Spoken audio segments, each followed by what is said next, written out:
ൾക്കിടയിലുള്ള പ്രദേശത്ത് അവർ വർഷങ്ങളോളം താമസിച്ചിരുന്നു. അവർ ആദ് സമുദായം എന്നറിയപ്പെട്ടു. അവർ ശില്പനിർമ്മാണത്തിൽ വളരെ വിദഗ്ധരായിരുന്നു. വലിയ കെട്ടിടങ്ങൾ നിർമ്മിക്കുന്നതിൽ അവർ പ്രസിദ്ധരായിരുന്നു. അതുകൊണ്ട് തന്നെ അവർ വളരെ സമ്പന്നരായിരുന്നു.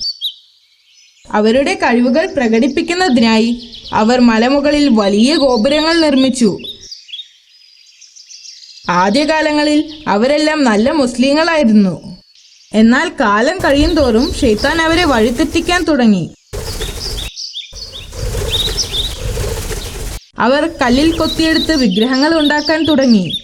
പിന്നീട് ഇവർ ഈ വിഗ്രഹങ്ങളെ ആരാധിക്കുവാനും തുടങ്ങി. അവർ അള്ളാഹുവിന്റെ മുന്നറിയിപ്പുകളെ അവഗണിക്കുകയും തെറ്റായ വഴികളിലൂടെ കടന്നു പോവുകയും ചെയ്തു.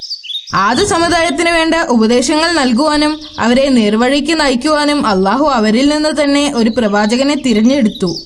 അതായിരുന്നു ഹൂദ് നബി അലൈഹിസ്സലാം. അദ്ദേഹം വളരെ ക്ഷമയോടുകൂടി ഈ ദൗത്യം ഏറ്റെടുത്തു. അദ്ദേഹം അവിശ്വാസികൾക്ക് വിഗ്രഹാരാധനക്കെതിരെയുള്ള താക്കീത് നൽകി. എന്റെ ജനങ്ങളെ, എന്തിനാണ് നിങ്ങൾ ഈ കല്ലിനെ ആരാധിക്കുന്നത്? നിങ്ങൾ നിങ്ങളുടെ കൈകൊണ്ട് തന്നെ ഉണ്ടാക്കിയ വിഗ്രഹങ്ങളെ ആരാധിക്കുന്നത് കൊണ്ട് എന്തു ഗുണമാണുള്ളത്? അള്ളാഹു ആണ് നിങ്ങളെ സൃഷ്ടിച്ചത്. അവൻ നിങ്ങൾക്ക് എല്ലാം നൽകി. നിങ്ങൾ വ്യാജ ദൈവങ്ങളെ ആരാധിക്കുന്നത് നിർത്തണം. നിങ്ങൾ അള്ളാഹുവിൽ വിശ്വസിക്കണം. അള്ളാഹുവിനെ ധിക്കരിക്കരുത്. അവന്റെ കൽപ്പനകൾ അനുസരിക്കണം. പക്ഷേ ജനങ്ങൾ അദ്ദേഹത്തിന്റെ വാക്കുകൾ സ്വീകരിച്ചില്ല.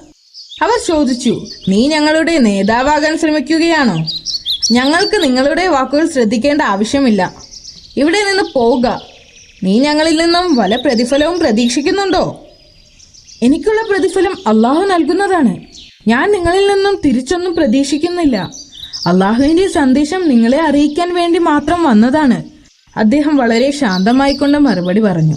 അദ്ദേഹത്തിന്റെ വാക്കുകൾ അവർ ചെവിക്കൊണ്ടില്ല. നിങ്ങൾ കള്ളം പറയുന്നവനാണ്. ഒരു നുണയന്റെ വാക്കുകൾ ശ്രദ്ധിക്കേണ്ട ആവശ്യമില്ല. ഞാനൊരു കള്ളം പറയുന്നവനല്ല.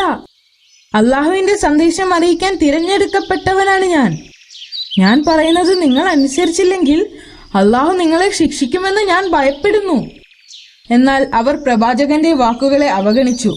അവർ അദ്ദേഹത്തെ പരിഹസിച്ച് ചിരിക്കുകയും അവരുടെ നേട്ടങ്ങളിൽ അഭിമാനിക്കുകയും ചെയ്തു. അവരാണ് ഭൂമിയിലെ ഏറ്റവും ശക്തർ എന്ന് കരുതി അഹങ്കരിച്ചു. പ്രവാചകൻ തന്റെ ദൗത്യം തുടർന്നു. ആദ് സമുദായത്തിന്റെ തലവൻ അദ്ദേഹത്തോട് പറഞ്ഞു, അള്ളാഹു തന്റെ സന്ദേശങ്ങൾ അറിയിക്കുന്നതിനു വേണ്ടി ഞങ്ങളിൽ നിന്ന് ഒരാളെ തിരഞ്ഞെടുത്തു എന്ന് പറയുന്നത് അത്ര വിശ്വാസയോഗ്യമല്ല. അള്ളാഹു ജനങ്ങളെ നേരായ മാർഗത്തിലേക്ക് നയിക്കുവാൻ അയക്കപ്പെട്ട ദൂതനാണ് ഞാൻ. പ്രവാചകൻ പറഞ്ഞു,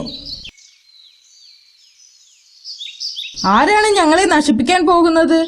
അവർ പ്രവാചകനോട് ചോദിച്ചു. നിങ്ങൾ അള്ളാഹുവിൽ വിശ്വസിച്ചില്ലെങ്കിൽ അവൻ നിങ്ങളെ നശിപ്പിക്കുമെന്ന് പ്രവാചകൻ മറുപടി പറഞ്ഞു.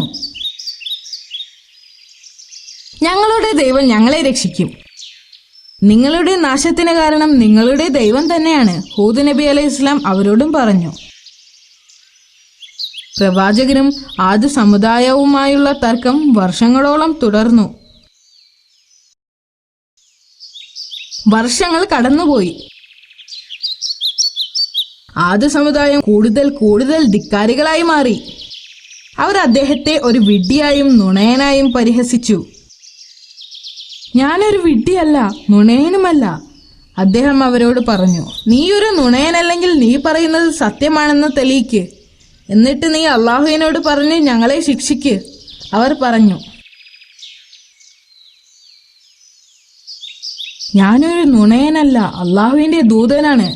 അദ്ദേഹം അവരോട് പറഞ്ഞുകൊണ്ടേയിരുന്നു. എന്നിട്ടും അവരത് വിശ്വസിച്ചില്ല. പ്രവാചകൻ വീണ്ടും അവരോട് ചോദിച്ചു, നിങ്ങൾ പണിത ഭവനങ്ങൾ ശാശ്വതകാലം നിൽക്കുമെന്ന് നിങ്ങൾ കരുതുന്നുണ്ടോ? ഓർക്കുക, അത് നിങ്ങൾക്ക് അള്ളാഹു നൽകിയ അനുഗ്രഹമാണ്. നിങ്ങൾ അള്ളാഹുവിനെ അനുസരിച്ചില്ലെങ്കിൽ അവൻ നിങ്ങളുടെ സ്ഥാനത്ത് മറ്റൊരു ജനതയെ തിരഞ്ഞെടുക്കും. അള്ളാഹു എല്ലാം അറിയുന്നവനാണ്. അവരിൽ മുതിർന്നവർ അത് അവഗണിക്കുകയും അദ്ദേഹത്തെ വിഡ്ഢിയെന്നും നുണയനെന്നും വിളിച്ച് പരിഹസിക്കുകയും ചെയ്തു. താനൊരു വിഡ്ഢിയല്ലെന്ന് അവരെ ബോധ്യപ്പെടുത്താൻ അദ്ദേഹം ശ്രമിച്ചുകൊണ്ടേയിരുന്നു. ഞാനൊരു വിഡ്ഢിയല്ല, ലോകനാഥനായ അള്ളാഹുവിന്റെ ദൂതനാണ്. അദ്ദേഹം പറഞ്ഞു, അള്ളാഹുവിന്റെ കഴിവുകളെക്കുറിച്ച് നിങ്ങളെ അറിയിക്കുവാനും ഉപദേശങ്ങൾ നൽകുവാനും നിയോഗിക്കപ്പെട്ടവനാണ് ഞാൻ. എന്നിട്ടും അവരത് ശ്രദ്ധിക്കാതെ തിരിഞ്ഞു നടന്നു. അവർ വിഗ്രഹാരാധന തുടരുക തന്നെ ചെയ്തു. ആദ്യ സമുദായത്തിലെ വളരെ കുറച്ചു പേർ മാത്രം പ്രവാചകന്റെ വാക്കുകൾ ശ്രദ്ധിച്ചു. അവർ പ്രവാചകനെ വിശ്വസിക്കുകയും അദ്ദേഹം പറയുന്നത് സത്യമാണെന്ന് മനസ്സിലാക്കുകയും ചെയ്തു. അള്ളാഹു ആ ജനതയെ ശിക്ഷിക്കുമെന്ന് പ്രവാചകൻ തിരിച്ചറിഞ്ഞു. അടുത്ത ദിവസങ്ങളിൽ ആ പ്രദേശത്ത് ഒരു വലിയ വരൾച്ച ബാധിച്ചു. മാസങ്ങളോളം മഴ പെയ്തില്ല. ചൂട് വളരെയധികം വർദ്ധിച്ചു. ചൂട് കാരണം മരങ്ങളെല്ലാം ഉണങ്ങി. എന്തോ പ്രശ്നമുണ്ടെന്ന് ജനങ്ങൾ തിരിച്ചറിഞ്ഞു. അവർ പ്രവാചകനോട് ചോദിച്ചു, എന്തുകൊണ്ടാണ് മഴ പെയ്യാത്തത്? ഇത്ര വലിയ വരൾച്ച ഉണ്ടാവാനുള്ള കാരണം എന്താണ്? അള്ളാഹു നിങ്ങളോട് കോപിച്ചിരിക്കുകയാണ്. നിങ്ങൾ അവനിൽ വിശ്വസിച്ചാൽ അവൻ നിങ്ങളെ സ്വീകരിക്കുകയും നിങ്ങൾക്ക് മഴ എത്തിക്കുകയും ചെയ്യും. നിങ്ങൾ കൂടുതൽ ശക്തരാവുകയും ചെയ്യും. വരൾച്ച വർദ്ധിച്ചു വന്നു. എവിടെയും ഒരു തുള്ളി വെള്ളമില്ല. ചെടികളും കന്നുകാലികളും നശിക്കാൻ തുടങ്ങി. ഇത് മാസങ്ങളോളം തുടർന്നു. അപ്പോൾ സത്യനിഷേധികൾ വിഗ്രഹാരാധന തുടർന്നുകൊണ്ടേയിരുന്നു. ഈ വരൾച്ച നീണ്ട 3 വർഷത്തോളം തുടർന്നു.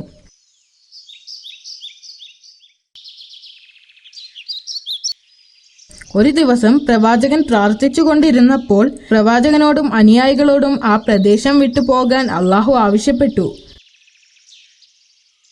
അടുത്ത ദിവസം പ്രവാചകൻ തന്റെ അനുയായികളെയും കൂട്ടി ആ പ്രദേശത്ത് നിന്ന് പോയി.